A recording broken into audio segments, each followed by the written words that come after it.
झारखंड के अलग अलग भागों पर कांग्रेस के विधायकों पर आयकर विभाग की छापेमारी पर कांग्रेस ने प्रतिक्रिया देते हुए कहा कि मोदी जी कांग्रेस से पूरी तरह डरे हुए हैं, जिस कारण से जांच एजेंसी छापेमारी के खेल खेल रही है। वहीं भाजपा ने कहा कि मोदी जी के शासनकाल में जांच एजेंसियां स्वतंत्र रूप से काम कर रही है।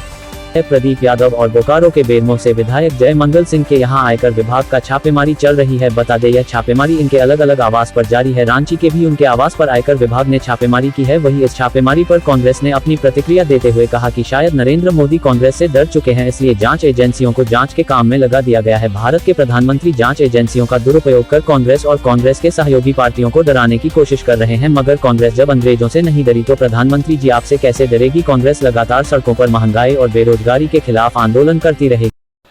आजाद भारत के इतिहास में पहले ऐसे प्रधानमंत्री नरेंद्र मोदी हैं जिन्हें कांग्रेस और कांग्रेस के सहयोगियों से डर लग रहा है, और इसी डर का परिणाम है कि देश के प्रधानमंत्री देश के संवैधानिक संस्थाओं का दुरुपयोग करके कांग्रेस और उसके सहयोगियों की आवाज को दबाने का प्रयास कर रहे हैं।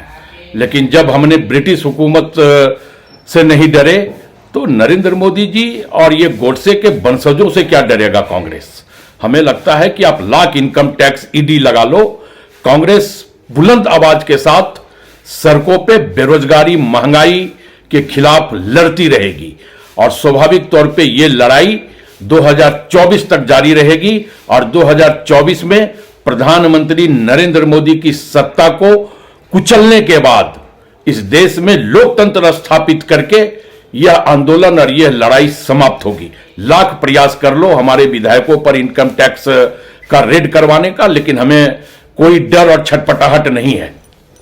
वहीं भाजपा ने इस प्रकरण पर कहा है कि कांग्रेस विधायक अनूप सिंह और विधायक प्रदीप यादव के यहां चल रहा है आयकर सर्वे को सत्तारूढ़ गठबंधन बेवजह राजनीतिक रंग देने की कोशिश कर रहा है। मोदी जी के कार्यकाल में सभी जांच एजेंसी स्वतंत्र रूप से कार्य करती हैं। आयकर विभाग इनपुट और आयकर रिटर्न में गड़बड़ी के आधार पर ऐसे सर्वे हमेशा करती रही है, लेकिन जिस तरीके से सत्तारूढ़ गठबंधन के द्वारा इस मुद्दे पर बयानबाजी की जा रही है, उससे ऐसा लग रहा है कि दोनों विधायकों के पास छुपाने के लिए काफी कुछ है। देखिए, कांग्रेस के विधायक अनूप सिंह और विधायक प्रदीप यादव के यहाँ जो आईटी का सर्वे चल रहा है उसको बेवजह राजनीतिक रंग दिया जा रहा है और उसको राजनीतिक चश्मे से देखने का काम किया जा रहा है। हमारा मानना है कि मोदी जी के इंडिया में जो एजेंसियां हैं वो स्वतंत्र रूप से कार्य करती है। ये कांग्रेस के यूपीए का शासनकाल नहीं है जब एजेंसियां केंद्र सरकार के निर्देश पर कार्य करती थी। और इनकम टैक्स विभाग जिस तरीके से उसे अगर इनकम टैक्स के रिटर्न में कुछ गड़बड़ी लगती है या उसे कुछ इनपुट मिलता है तो वो इस तरह के सर्विस करती रही है और हमेशा ऐसा होता रहा है। लेकिन इसे राजनीतिक रंग देकर इस तरीके से लग रहा है कि जैसे इनको बहुत कुछ छिपाना है दोनों विधायकों को, इसलिए उनकी पार्टियां जो है और सत्तारूढ़ गठबंधन है वो डिफेंड करने के लिए सामने आ गया। हमारा मानना है कि अगर उन्होंने कोई गड़बड़ी नहीं की है तो इन्वेस्टिगेशन से कोऑपरेट करे, ये पाक साफ निकलेंगे।